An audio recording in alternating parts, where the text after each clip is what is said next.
मैं आज यहाँ मजलूमों की आवाज़ बनकर खड़ा हूँ।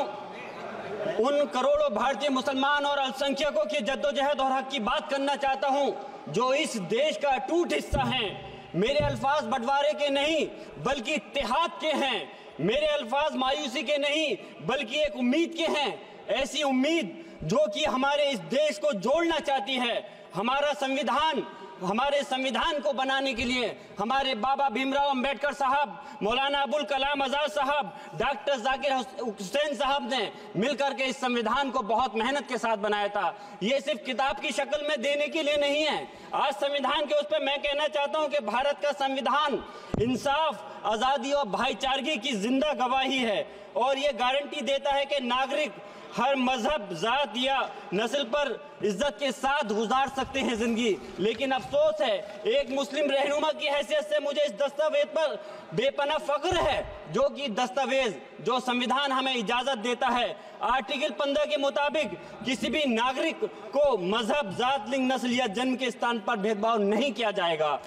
आर्टिकल 19 में बोलने के अभिव्यक्ति की आजादी का हक दिया गया है जो कि हमारे अधिकारी को हक की आवाज को छीनने का आप काम कर रहे हैं। आर्टिकल 25 अपने मजहब को मानने और उस पर अमल करने की आजादी देता है। आर्टिकल 29 के तहत अल्पसंख्यकों के हकों की हिफाजत करने के लिए प्रावधान किए गए हैं।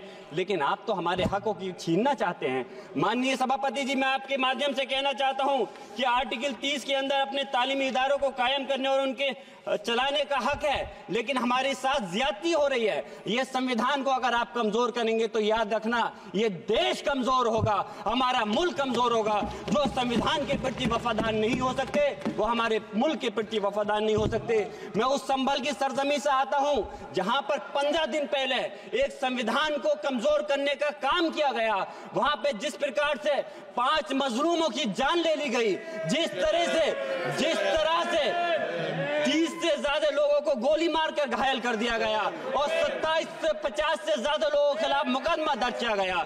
मैं पूछना चाहता हूं माननीय सभापति जी, मैं सांसद हूं, मैं अपने मुकदमे का मैंने कहा था मुझे डर नहीं है। मेरे खिलाफ मुकदमा लिखा गया, मैं वहां मौजूद नहीं था और ये मुकदमा जो हमारे चाहे विपक्ष के सांसद हो या सत्ता पक्ष के सांसद हो, आप याद रखिए जनता की आवाज हो, जनता के बीच में जाकर के आपके जवाबदेही बनती है। और मैंने अपनी जनता की आवाज को उठाने का काम किया तो क्या गलत किया था? माननीय सभापति जी, सिर्फ इस बुनियाद पे मुकदमा लीजिए गया।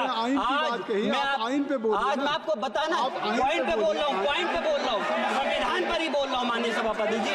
आज मैं चाहता हूँ उन लोगों को इंसाफ मिलना चाहिए जो जिन्होंने ज्यादती की है, उनको सजा मिलनी चाहिए। और आज एक इमाम को सिर्फ इसलिए गिरफ्तार कर लिया गया संभल के अंदर कि सिर्फ उन्होंने अजान लाउड स्पीकर से दे दी थी। अफसोस है कि आज हमारे साथ ऐसी ज्यादती हो रही है। माननीय अध्यक्ष जी, हमारा संविधान किसानों को मजबूती की बात करता है जो इस देश की रीढ़ की हड्डी है। 130 किसान जो 10 दिन से ज्यादा समय से जेल में बंद हैं, आप किसानों को हक नहीं दे पा रहे तो किसको हक देने का काम करोगे? मैं अफसोस करता हूँ आज पूरे प्रदेश और मुल्क के अंदर जिस तरह से हमारे लोगों की हिफाजत नहीं की जा रही। एक मॉब लिंचिंग सिर्फ धर्म के नाम पर, अगर कोई मुस्लिम है, ओबीसी है या पिछड़ा समाज का, एससी समाज का है तो नाम पूछ करके उसकी हत्या कर दी जाती है। बुलडोजर चलाए जा रहे हैं। हेट स्पीच, अगर कोई हम कुछ बोलते हैं तो हेट स्पीच करके मुकदमा दर्ज कर देते हैं। और जो हमारे धार्मिक आका हमारे सल्लल्लाहु अलैहि वसल्लम की शान में गुस्ताखी करता है उनके खिलाफ कोई कार्रवाई नहीं। मेरे पास समय कम है इसलिए तेजी के साथ में मुझे बोलना पड़ रहा है। माननीय सभापति महोदय जी, ये सवाल बंटवारे का नहीं बल्कि हम वतनों के लिए जिनका जमीर मर गया है उनके जमीर को जिंदा करने के लिए है। हम चाहते हैं इस देश की आजादी, हमारी देश की सभापति जी, बस मैं अपनी बात खत्म कर रहा हूं, 1 मिनट। हमारी देश की आजादी के लिए मैं ये कोई बंटवारे की बात नहीं कर रहा, लेकिन हमारे मुस्लिम और हिंदू समाज सब लोगों ने मिलकर के इस देश को आजाद कराने का काम किया था। आज उनके साथ ज्यादती क्यों की जा रही है? हम लोग अपने इस मुल्क के अंदर मजबूरी से नहीं रुके बल्कि हम जो है अपनी मर्जी से रुके थे। हमारी मुल्क को आजाद कराने में हजारों लाखों मुसलमानों ने शहीद हुए थे। माननीय सभापति जी, कॉन्क्लूड कर रहा हूँ, सिर्फ राजकुमार से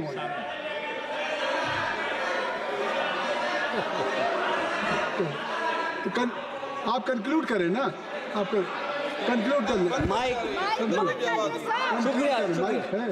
शुक्रिया माननीय सभापति जी।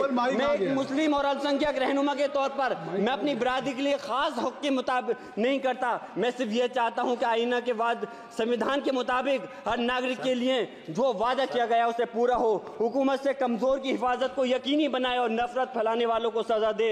और मैं अपनी बात इस शेर के साथ खत्म करना चाहता हूं जो कि हबीब जालिब का शेर है। ऐसे जुल्म सुबह बेनूर को मैं नहीं मानता, मैं नहीं जानता, मैं भी खाइफ नहीं तख्ताए दार से, मैं भी मंसूर हूं कैदो अगयार से, क्यों डराते हो जिंदान की दीवार से, जुल्म की बात को जहल की रात को मैं नहीं मानता, मैं नहीं जानता। श्री राजकुमार संगवान जी, श्री राजकुमार